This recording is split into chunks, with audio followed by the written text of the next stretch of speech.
1992. As our next two guests well remember, New York helped Bill Clinton nab his party's nomination in that fabled year. Now the Empire State is the key for Hillary Clinton's campaign, just like it was for her husband. Here to talk about the state of the race for both parties, two native New Yorkers, John Podhoretz, the editor of commentary and a columnist for the New York Post, and Adam Nagourney, the New York Times Los Angeles bureau chief, but a former tabloid reporter here in this city, who joins us from L.A. Adam, I want to start with you. Just try to convey to anyone who does not understand what a competitive New York primary on the Democratic side, the Republican side, try to convey to people what that's like. I think every time there's a primary, people hear people like me, New Yorkers, talking about it and think it's not true. It is crazy. It is. New York invented 24/7 before there was 24/7. It's one of the last places in the world, except for maybe London, where you have a really competitive newspaper culture. You have some larger-than-life reporters who really know how to make news, who view their role as trying to provoke, prod candidates. And we saw that. And you also have players in the form of, in '92, was Mario Cuomo and I think David Dinkins, who really like to meddle a bit, which I guess we were seeing now a little bit with Bill de Blasio. And it's just an incredible stew, and it's just really intense. And I believe that Clinton, by the end of that process, liked what happened in New York. But I think as it was going on, after he had been heckled by an AIDS protester and everything else, he wasn't really having what I would say a New York kind of time. I got to play devil's advocate, as excited as I am about the next 2 weeks. And I don't want to be one of these old people who talks about the good old days. But like, I went to this cruise event today in the Bronx. There was no reporters there were 3 questions. 2 of them were from national reporters. In my day, if 2 national reporters tried to dominate a press conference with a guy coming off the big win last night, there would have been a revolt. I don't see a tabloid competition the way it is. I don't see local news covering politics the way they used to. Isn't it the case that this is a toned down, slimmed down New York primary as compared to 1992? Well, sure. I mean, absolutely. And you also have the phenomenon of you had a lot more local talk radio in New York in the 90s that you don't have now. But I think there's a story that you're missing here, which is that this is the first time in our lifetimes that a Republican primary is going to matter at all in any way, shape, or form. Now, I think, listening to you guys, you think that Trump has it in the bag. But remember, there are 400,000 registered Republicans in New York City to whom nobody has ever made the slightest gesture, ever. We're not talking about, I mean, except for running for Congress, no one has ever looked at them. No one has ever talked to them. McCain and Bush a little bit. A little bit, but I mean, like in 2000, in 2012, you have districts, 5 congressional districts in which 3,000 people voted in the Republican primary.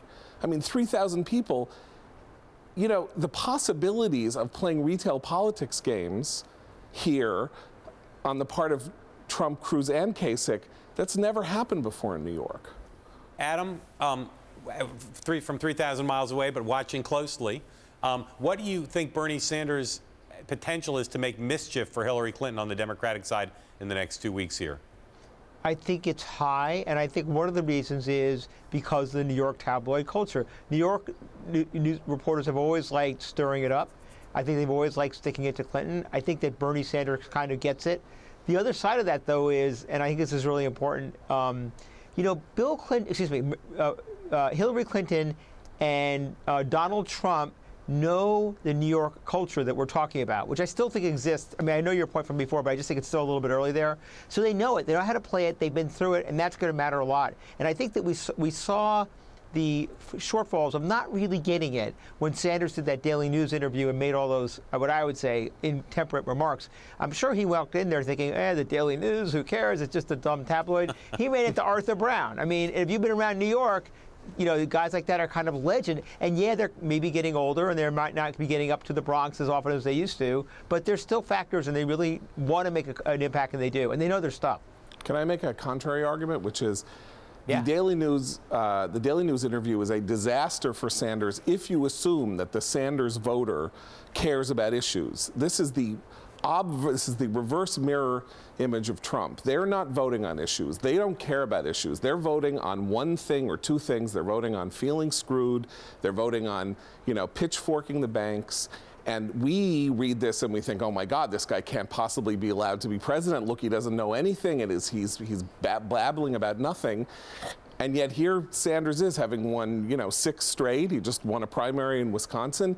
He's polling 10 or 11 points behind Hillary. But to me, that proves the point that in the culture of the New York hothouse media, maybe it doesn't deter Sanders voters, but it gets Hillary's supporters all stoked up, and it creates a firestorm that keeps him from breaking through with it. Well, that's the question. The question is, how stoked are Hillary supporters anywhere? In Wisconsin last night, her voters in the exit poll said 13% were enthusiastic about the possibility of her being president. 13%. So I don't know that there is stoking. I don't know that they are stoked. Adam, that's the big question. I'm going to ask you both this question, but I'll start with you, Adam. I mean, you're out there 3,000 miles away, but you covered Hillary Clinton in this state.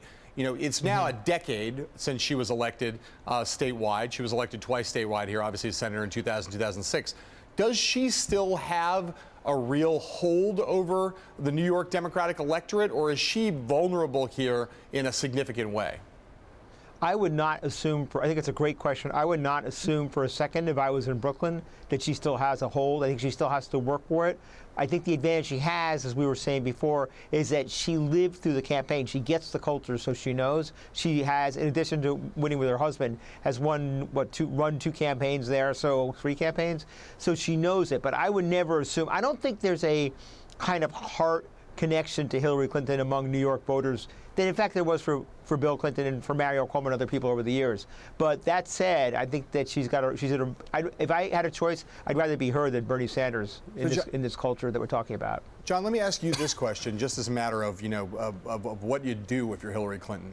Bernie Sanders is going to come here. He's going to have huge rallies. Washington Square Park, 15,000 people. He's done one already like this. She's never going to have crowds like that. She never has, not gonna. So what does she do to counter the perception that Bernie Sanders is going to show up in New York and be generating all this enthusiasm very visibly in front of all these cameras here in the media capital of the world? I would do a lot of local media. That's what I would do. I would talk to every columnist that I could talk to. I would go on the Brian Lehrer show on WNYC 18 times in the next 2 weeks in order to get exactly those, sort of moderate to liberal voters in New York City to remind them how they like her, and I would, I would play that card. I think she also needs to boost her vote among African Americans in some of these northern states. In Wisconsin last night, I mean, it's not bad to get 71%, but in the South, she was getting 90%, 92% of the African American vote.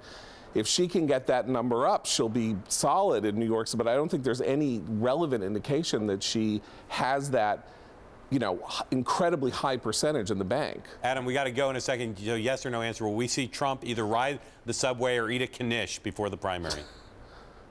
Yes on Subway, no on Knish. I'm just totally guessing.